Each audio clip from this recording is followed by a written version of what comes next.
Dans cet autre audio, je vous fais écouter. Vincent, que je suis très content de lui, mais il n'est pas,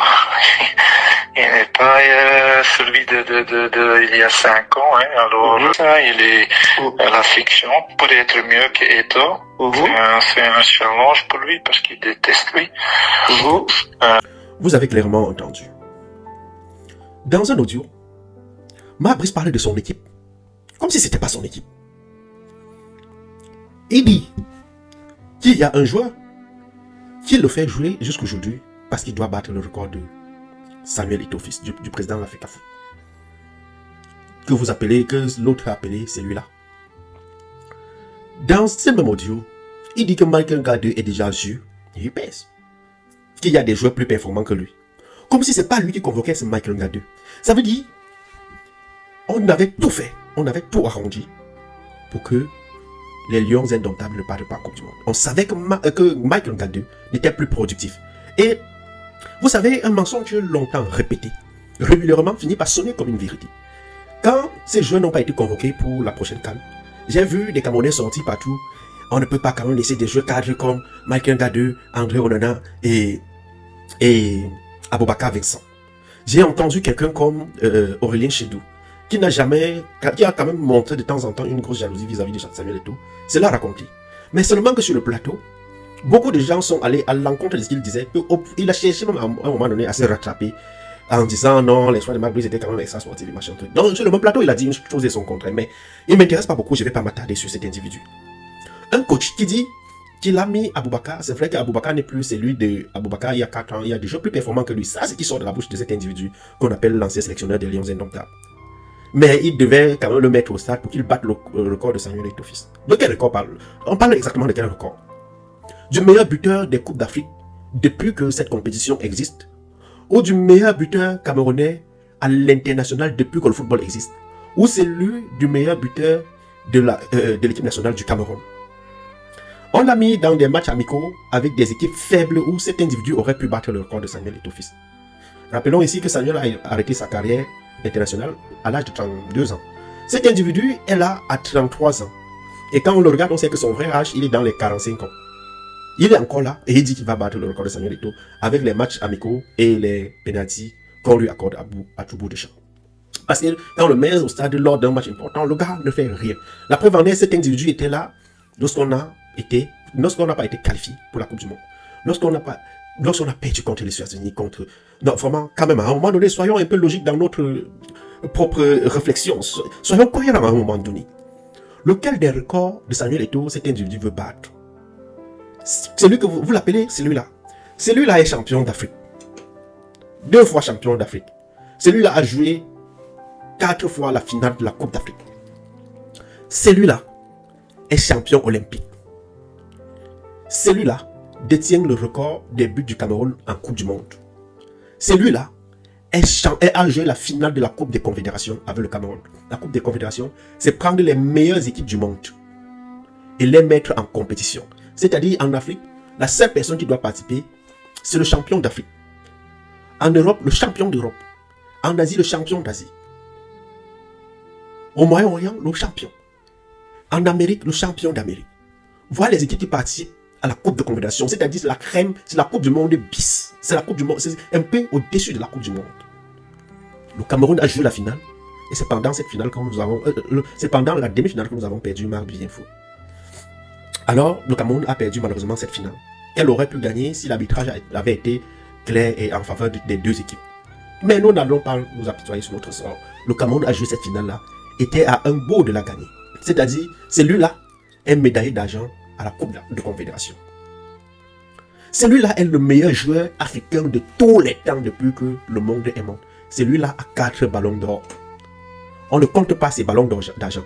Celui-là a 4 Champions de Ligue, parmi lesquels 2 consécutifs avec 2 clubs différents. Celui-là est Pichichi. Celui-là est le meilleur joueur de tous les temps de Mayor. Celui-là est le meilleur buteur actuel de Inter de Milan depuis que Inter existe. Celui-là est le meilleur neuf de SC Barcelone depuis la nuit des temps. Celui-là s'est retrouvé 2 fois sur le podium du ballon d'or mondial. Celui-là a pris le ballon d'or, le ballon de bronze au niveau mondial. Celui-là s'est vu voler son ballon d'or en 2006. Celui-là est l'image du Cameroun. Celui-là est l'identité même du Cameroun. Je suis en Allemagne. J'ai dit, mais on dit qu'il va battre le record de celui-là. J'ai posé la question à 2, 3, 4, 5 personnes. Connaissez-vous le Cameroun? Lui, Samuel Eto'o, Roger Mila. Connaissez-vous Aboubakar Vincent? C'est qui celui-là? Personne ne le connaît. Alors il serait stupide. Quand je vois les Camerounais disent il va battre le record de Samuel Eto'o. Il dit vous êtes des gros pour ne pas rendre ma vidéo, pour ne pas censurer ma vidéo. Je vais dire vous êtes faible et bas d'esprit. Vous n'arrivez même pas à être cohérent. Comment quelqu'un peut battre le record de Samuel Eto'o fils? Comment c'est possible? Même Georges Weah qui a eu le ballon d'or, c'est que Samuel Eto'o, c'est la crème de la crème. C'est le patron du football en Afrique. C'est pour ça que cet homme est destiné à diriger le football. Maintenant, il y a quelque chose que je vais vous dire sur Samuel Eto'o fils. Des hommes comme Samuel Eto'o fils, chaque pays, chaque grande nation de football, ce n'est pas les grandes nations de football qui ont ce genre de personnes, mais chaque grande nation en a qu'une personne par siècle. Au Brésil, on a quelqu'un comme Ronaldinho. Je sais que vous allez me citer quelques autres, mais c'est Ronaldinho, le boss de la magie du football. En France, on a Kylian Mbappé. On a eu Zinedine Zidane. On a Kylian Mbappé. En Allemagne, vous connaissez qui? En Angleterre, vous avez qui? Les patrons du football au monde, on les connaît.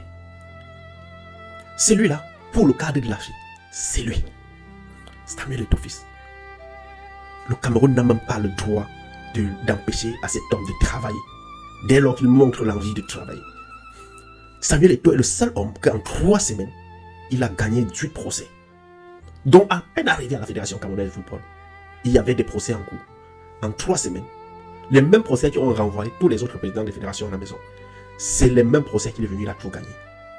Celui-là, c'est un magicien. Celui-là, c'est un homme à respecter à tous les niveaux. Celui-là, s'il avait tenté de dire que je porte ma candidature comme président du Cameroun, c'est qu'aujourd'hui, à l'heure actuelle, c'est parce qu'on raconte, c'est qu'on a un autre président au Cameroun. Donc, on n'allait pas à un moment donné faire croire aux gens que les Camerounais détestent Samuel Eto'o. On a beau raconter par jalousie un certain nombre de trucs, mais on connaît tous la vérité. Comment un coach peut dire que Michael Gadou est Dieu? Mais il appelle, il dit, et lui-même il dit, il y a des gens plus performants que lui. Mais pourquoi tu l'as donc appelé si c'est vraiment toi qui appelles les joueurs? Comment peux-tu appeler un joueur, pas pour gagner, pas pour t'aider à te qualifier, mais juste pour battre le record du président de la fédération? Brice est arrivé au Cameroun pour former la rébellion. Et vos joueurs cadres, ou c'est les cadres de Porto, ou c'est cadres de quoi? Vos joueurs cadres là, depuis que le Cameroun existe, aucun gardien camerounais n'a encaissé autant de buts qu'André Onana. Et à chaque fois qu'on a attendu André Onana, il nous a lâchés. Donc c'est pas quelqu'un qui joue pour la patrie, on le met de côté. Et dans la tanière, il crée tellement de problèmes qu'il fatigue à un moment donné. Parce qu'il est soutenu par un ministre des Sports, qui lutte pour ses propres intérêts, pour des intérêts égoïstes. Il amène Aboubakar avec lui, Michael Gadou. Il y a des joueurs qui sont arrivés en fin de carrière avec le Cameroun et qui performaient encore. On a vu les gens comme les exemples sont qui performaient encore, mais qui ont signé leur retraite. On a vu des joueurs comme ça. Et ça n'a jamais fait de bruit.